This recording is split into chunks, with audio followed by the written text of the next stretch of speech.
Check 1 2 1 2. Mic check 1 2 1 2 1 2. Check. Mic Not check yet. 1 2 1 2. I'm still dealing with the iPhone thing. Okay, we are back with the final play. I'm Jansen Harris, joined by Locke Hoover. We were talking NBA. Let's talk a little bit about the UFC. Dana White, he told FS1 big lightweight matchup between Tony Ferguson and Khabib Nurmagomedov. Well done with that. Yes, tough name, but I got through it. Thank you. But the most important part about this, to me, not really talking about the fight, the lightweight fight. Not many people know about this fight. But Dana White said he will strip Conor McGregor if he does not fight in September. Do you think that will happen? Yeah, I think it'll happen. And if I'm Conor McGregor, I don't think it phases him one bit. I know he wants to be the belt holder of the championship, but he's looking to get paid. We just saw that with him taking the fight against Pacquiao. Mayweather. You saw that. I don't think he cares. I don't think it bothers him. He's confident enough where he can come back. Like, look, I can dominate both these guys if I want to train and prepare for it. And so I don't think he cares, and it's not a big deal to him at all. I'm going to say this. Conor McGregor is a superstar. The smartest thing he did was pull a Floyd. He pulled a Floyd Mayweather Jr. What he did was he was like, you know what? I'm going to market myself. I'm going to make myself valuable. And that's what he did. He made $30 million off the Mayweather-McGregor, to me, fiasco. I don't think it was much of a fight. The people I was watching with, they got fooled so hard. They were like, oh, man, Conor could win this fight. And I'm sitting here thinking, are you serious? But that's besides the point. $30 million. UFC's biggest paydays are $5 million. Like 5, yeah. So I don't think Dana White's in position to be telling Conor McGregor what to do, because he's bigger than your championship belts. I understand Khabib, Tony Ferguson, guys like that. They're really good lightweights. And Conor only has one fight at lightweight. But my thing is, he's bigger than the sport. But one thing, no, he's not. And that's one thing that Dana White's proved since he started the UFC. Why don't you think he's bigger than the UFC? You don't think he's bigger than the UFC? No, he's not. He's not bigger than the UFC. And here's why. Dana White has set up his organization where, you know what? We're going to have new stars and new people. It was Ronda Rousey, but you know what? She's just part of the phenomenon of the UFC. It wasn't just her as the face of the UFC. You still had Conor McGregor. You still had your lightweights. And it's gone on and on back into when you had BJ Penn. You had George St. Pierre. Like, all these guys are just part of the league, an organization. They don't, and that's what's made the UFC so well respected as opposed to boxing. So in boxing, we've had, outside of Pacquiao and Mayweather, we've had nothing except for when you go way back to the Tyson Holyfield years and all that. There's this huge long gap of, Mayweather being a defensive fighter and being undefeated. Hold on, let me touch on that point that you made about UFC producing stars. Let me comment on the Ronda Rousey comments. Ronda Rousey, to me, was like a baby version of what Conor actually became. Ronda Rousey, if she didn't quit on herself, went whole depressed mode downhill on Ellen, she could have been bigger than the brand, doing movies, doing stuff outside of the UFC, marketing herself on social media, becoming a dominant force. That's what she did for a little bit, but she fell off after getting knocked out. Back to Conor McGregor. Conor McGregor, and I keep telling people this, and UFC fans, he doesn't need the UFC. Because I'm looking at it right now, and that's going to be my next question is, do you think he'll fight Manny Pacquiao? Manny Pacquiao says he wants Conor McGregor. They should fight. If they do, it should be in the UFC ring. It won't be because all boxers are scared to step in the UFC ring. If they do, I agree. And if they do, they know they'll get killed. They'll lose in a minute. They'll lose in a minute's time in the UFC. At the latest, I'd give them a full round, but they're too scared to do that. So you think this fight will happen?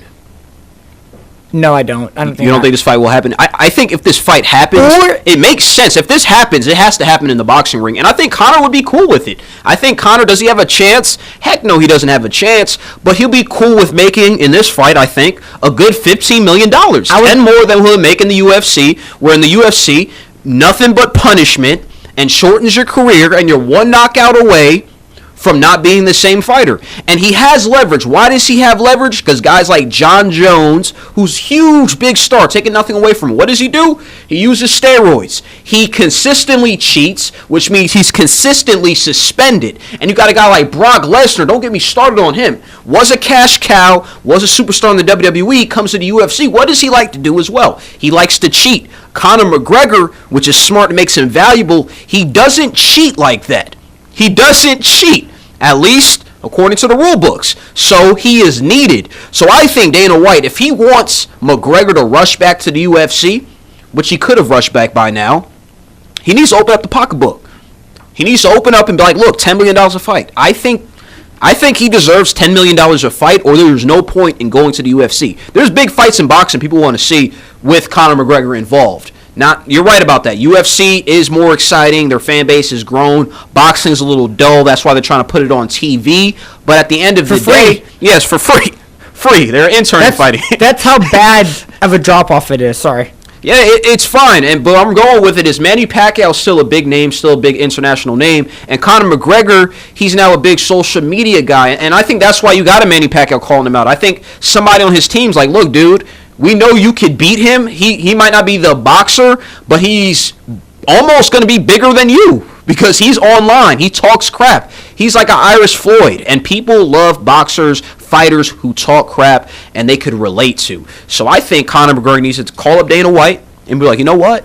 $10 million or don't call me. $10 million or hang up the phone. I'm not coming back to the UFC. And I don't think he should come back to the UFC. And Dana White will be like, okay, that's fine. We have plenty of stars. We've made plenty of stars. Like you just said, Brock Lesnar is not coming back. He's not coming back. He's going to be suspended when he comes back is what I'm saying. Right, no, but talking about, does Dana White need Conor McGregor? I think so. It helps him, but he doesn't. There's always people going to be come and go. Look, Ronda Rousey for that year and a half. Unbelievable. But Brock Lesnar for that year and a half, 2 years he was there. The Chuck Liddells, he was there. I mean, George St. Pierre. Yes, but none of these guys are as big or hit a level that McGregor hit. Do you realize what he was a part of with Floyd Mayweather Jr.? That was a big fiasco event. I'm not saying it was the Super Bowl because it wasn't, but it was huge. I agree. It's a spectacle. It's a terrible fight, but it was a spectacle and got a gazillion eyeballs on them. But I'm just saying Conor McGregor's not bigger than the UFC. I think so. We need to run a poll like that. What do you guys think on Facebook? Is Conor McGregor bigger than the UFC? I think so. I'm not saying he's a one-man team, he's selfish, but social media era, you can make a star to yourself. And what he did was smart. He challenged Floyd Mayweather Jr. and it's like, you know what? I'm prettier than you. I'm better than you. I could beat you. I will beat you up. Did he do that? No. But he made people think, wow, he just challenged Floyd Mayweather Jr. And I agree, which was smart. And I agree with him on that point. He's a great promoter. I mean, and you have to be on both those sports with both boxing and UFC. You have to promote yourself. You have to be that in your face, obscure. Yeah. Say that just helps. You have to be a marketer. You have to promote yourself and build up the fight, or else you're not going to draw as much traffic, and therefore that affects your wallet. And they don't want to do that. And let me say something a little bit about Dana White. Let me say something a little bit about him. I want to give him a piece of my mind, actually. I think he underpays his fighters. I don't think he looks out for his fighters. I think he needs to put them in smarter fights, give them a little bit more time off where they could heal up, boost the fight. You see with boxers, that's one thing I give boxing. You see with boxing, every time a guy comes off a big fight, you don't see he ain't active. He's going 6 months. Let that ride out until the next big fight. UFC, pound. And I'm sitting here thinking, what? That's why, again, my point with Dana White, once you start treating Conor McGregor with respect, $10 million, or you could go away. But 10 mil. I'll play the role as his agent. 10 mil. But Conor McGregor and Dana White are that very same type person, that hard-headed, look, it's my way or the highway, or you can go shove it.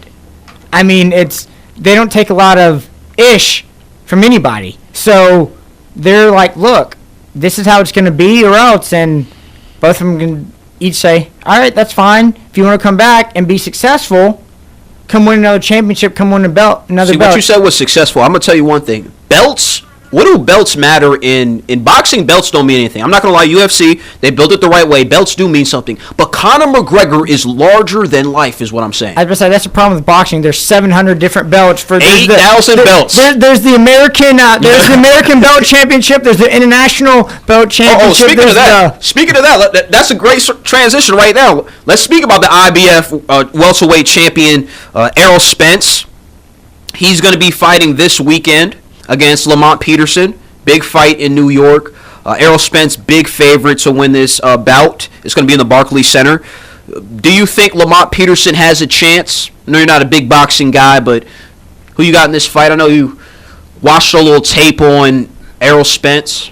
I like Errol Spence. I just like the name, Yeah. It's a good name. It rolls off the tongue. My one question, though, is this going to be free, like the most recent boxing game? I don't know. I didn't even check it out. I'm not sure if it's gonna be free yet or not. If it's free, I might tune in. If it's not, then I'm not gonna waste my time. Yes, it's free actually. It's on. I think it's on CBS, Fox or CBS Premier Boxing. It is free. Premier Boxing is free. That's one thing that boxing is trying to do. They're trying to give a lot of free fights because their pay-per-views aren't selling like that outside of Floyd Mayweather. What night is it? Saturday night.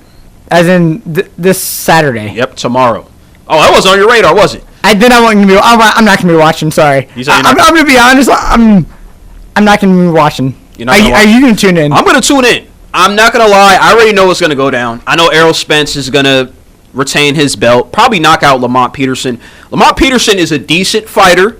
He's a decent guy, but he did lose some big fights. That's why I'm not picking him to win the fights. He lost to Danny Garcia, which is a top fighter, and he got beat up by Timothy Bradley. Wasn't even close. Errol Spence, on the other hand, good friends with Floyd, and that matters. He looked impressive against Kell Brook. Rounds 1 through 7, back and forth, back and forth. Rounds 8 through 11, shots to the body, shots to the head, and it was over with. This kid could fight. Before that, tore up Chris Algieri. Wasn't even close. Algieri didn't win much rounds. So I got Errol Spence. Will it be a highly anticipated bout? Like, is everybody looking for it? No. And now everybody's looking for it. He's not really a big star, not a cocky guy, pretty humble guy. So they're not going to look for the fight, but I think it's worth watching. All right, I might tune in if I... A little bit, if you're bored. Maybe. I do have another question. How many belts does Spence have? Because, like we said earlier, there's 700 different championship belts. You know, you got the IBF, you got the WBA, WBC, the All-American belt, the Australian, African, Spanish belt. I mean, how many belts does this guy actually have, my man? He has one belt, and word is from his camp he's trying to unify the titles. So basically, he wants to fight Keith Thurman. Keith Thurman is undefeated right now. He's coming off a big victory against Danny Garcia. I watched it with my cameraman. He saw that big fight. But word is around camps is Keith Thurman is ducking Errol Spence. Because Errol Spence, his whole goal is, I want to win all the titles in the welterweight division at 147. But Keith Thurman's like, look, dude, I'm trying to chill. I got 2 belts. Again, remember I was saying with the boxing, chilling for 6 months? He wants to chill in the titles. He doesn't want to make that fight happen because he fears Errol Spence. And I think he should fear him too, even though that's a toss-up fight. And you get additional revenue with all your belts. Like, look, I've got 5 belts, and from all these different affiliates, that's worth something, so I get additional cash because I'm a belt holder, and I'm supposed to be the main draw because I've got 7 different belts. Exactly. Let's talk a little bit about the Falcons. We didn't get a chance to Wednesday. We saw what happened. The home underdog Eagles, led by great defensive play, they beat the Falcons 15-10 to advance to the NFC Championship game. Are you surprised the Falcons lost that game? We didn't get your thoughts on that. That hurt me. Uh-oh. Am I surprised? Yes and no. Were the Falcons the better team? Yeah, they come in there the better team. But it doesn't surprise me because we've seen all year the inconsistency of this offense. You scored 10 points. 10 freaking points. That's ridiculous. With all the weapons they have, all the things, and it's been that way all year. That's the sad part. And there's so many different things that could have changed. Like one play that could have made like a big difference. And there's so many in that game you could pick from that it's just so frustrating as a Falcons fan. Should they fire Steve Sarkisian as their offensive coordinator? No, they shouldn't. Oh, I know that's a big. I know that's a big topic. You got to explain yourself on this one. I'm getting there. He's already coming back, which isn't a surprise. But it's you look at the Falcons' last few offensive coordinators. Mike Mularkey, when Matt Ryan's first few years there. Yes. He's had in 4 seasons. I'll just read what Matt Ryan and the offense did under Mularkey. 14,234 yards, 95 touchdowns, 48 interceptions. Okay. So Ryan averaged 60.8 completion percentage, 3,550 yards, 24 touchdowns, 12 picks, and an 88 QBR. Not bad, and that's Ryan's early season, his first 4 years in the league. Yeah, go ahead and get the Shanahan. Right, exactly. Well, Go ahead and get the Shanahan. Under Dirk Cutter, better offense. There was really no drop or pickup between his 3 seasons, so pretty solid across the board. I won't bore you with the numbers. You can go check it out, but it was 65% completion, 29 touchdowns, and 15 picks, 94.2 QBR. You can go check out all the other seasons. Kyle Shanahan, we saw what happened his first year under the Falcons. They couldn't get on the same page. They couldn't learn the offense. They were slow underneath the offense. And then year 2, we saw what happened. Everything clicked. Shanahan was able to get players involved. Taylor Gabriel involved. How many big plays did he make his second year? Yeah, he caught more. He caught a lot more. And I joke about this a lot because the drop passes were ridiculous this year for the Falcons. But I will say this, though, just to counter what you were talking about. I don't see how you bring a guy back like Steve Sarkisian. I mean, the points per game just dropped off. There was multiple games the Falcons had. We're talking about 10 points, 17 points. They lost to Miami. I mean, and the defense put them in good position.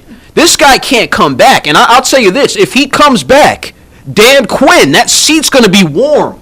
That seat will be warm. Falcon fans don't want to see this guy back. I mean, Matt Ryan has digressed. Can I say again? Maybe. Digressed. You got to explain yourself because Matt Ryan's been the exact same quarterback these last few years. No. If you look at the actual stats and numbers from, he was one of the most efficient quarterbacks in the league this year. He threw the least amount of interceptions of would-be caught that should have been caught passes. That's a great stat to leave with. That should have been caught passes, but weren't caught passes. And some of it, he deserves blame for some of it, though, because some of these passes last year were right here on the hands right here. Some of these guys are going like this.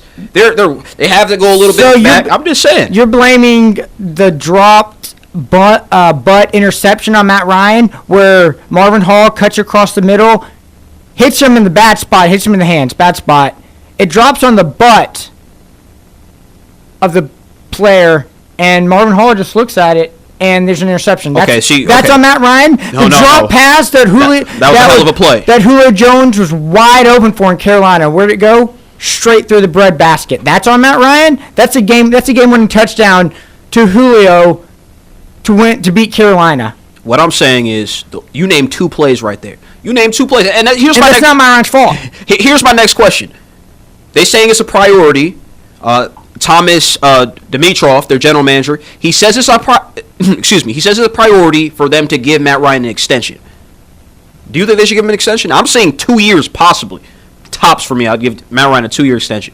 Absolutely give him an extension. He's one of the top 10 quarterbacks in the league. Top 10 quarterbacks in the league. Let me tell you a couple stats right here. Most importantly, Top 10 quarterback in the league. We're talking about a guy who's 1-3 on the road in the playoffs. Overall, 4-6 in the playoffs. Those are the stats I'm looking at. Yes, he won the MVP last year, had a heck of a season. Yes, all Falcon fans, he was better than Drew Brees that season.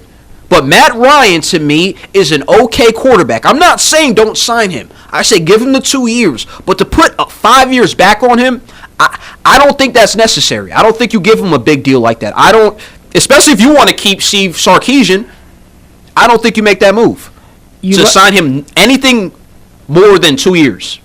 2 years. The guy's only 32. You give him that 5-year deal.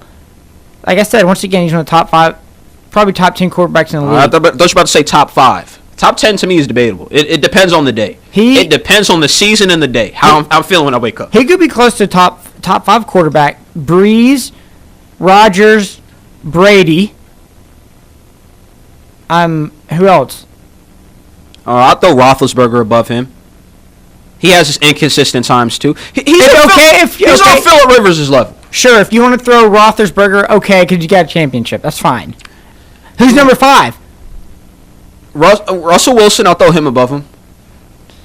What? Oh, okay, come on. Sure, okay, Russell. Sure. Russell had a better year than him too this year. It was quiet. It was a quiet year. They did beat them head to head. Defense isn't as good as it used to be. Russell had a pretty good year. Big Ben's about to retire. He's on his way out. But Big Ben's about to be off the list. I'll give you that. He might be off the list. You want to say those 5? Sure. Who else? You can't. There's no one else. Cam Newton. Cam is inconsistent. I know that. But come on. Really? Is Matt Ryan not inconsistent? Come on. Really? Have you watched Cam's career? Yeah, up and down. Playoff record a little bit. Then the consistency and the production of Matt Ryan. They're similar quarterbacks. Way similar in how they play, similar in how they lose. I mean, Cam Newton's resume doesn't look much different from Matt Ryan's. What I'm saying is Matt Ryan, to me, yeah, he's good. Yeah, he's good. He's not great. I'm not completely sold on it. On the idea of him being an elite quarterback, him being the guy to lead them to a championship. Let me ask you this. You're a Jets fan, right? I knew you were going to bring that up. Right? When in doubt, bring up the Jets. Do you want Matt Ryan as your quarterback? Absolutely. Locke, I want you as my quarterback. That's not saying much. So then, what's the problem? What's the problem with Matt Ryan? You're a Jets fan. You haven't had a real true quarterback since, if you want to call Sanchez your quarterback. No. First of all, and we'll wrap this up right here. Sanchez, he was terrible. But the Jets, anything's an upgrade for the Jets. We'll take Eli right now.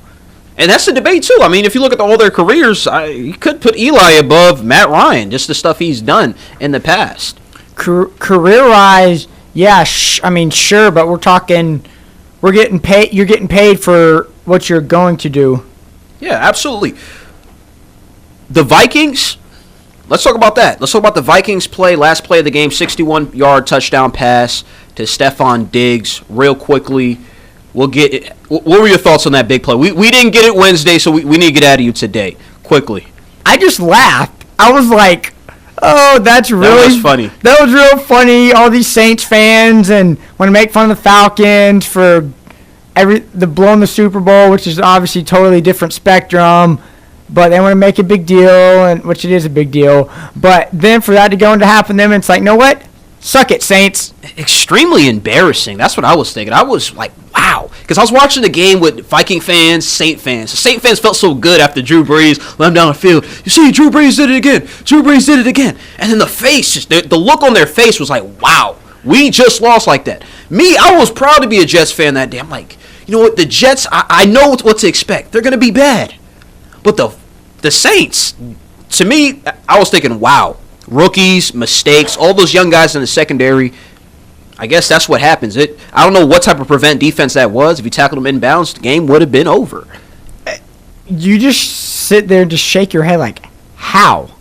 I was like, how? Really? The one impressive thing, I was the cornerback. His name's escaping me right now. But Marcus Williams? Which rookie? Yeah, is it Marcus Williams? Yeah, I think it was Marcus Williams. He came out on Twitter. He's like, he took it. He's like, look, he faced the crowd, faced the music, had all the right answers to the reporters, and I was like, you know what? That's very impressive. you know what? Well done. He's like, yeah, it's my fault. You know what? I'm going to give some credit, though. Let's give some blame to Sean Payton, okay? Marcus Williams is a rookie. Marshawn Lattimore is also a rookie. We're talking about 22, 23-year-old kids starting in your secondary. And Ken Crawley's a second-year player. He's their free safety. So the most experience you guys have back there is a 5-year vet in Kenny Vaccaro. So my thing is, why are so many young guys... Come on. So I got to put a little bit of blame to Sean Payton. We're going to take a quick commercial break. We're going to talk more football when we get back. The last half hour, we're going to get into the Jaguars at the Patriots, Vikings, Eagles. You might be surprised by who we pick. You're listening to the Final Play on the Just Good Network. Jansen Harris, Locke Hoover in the building.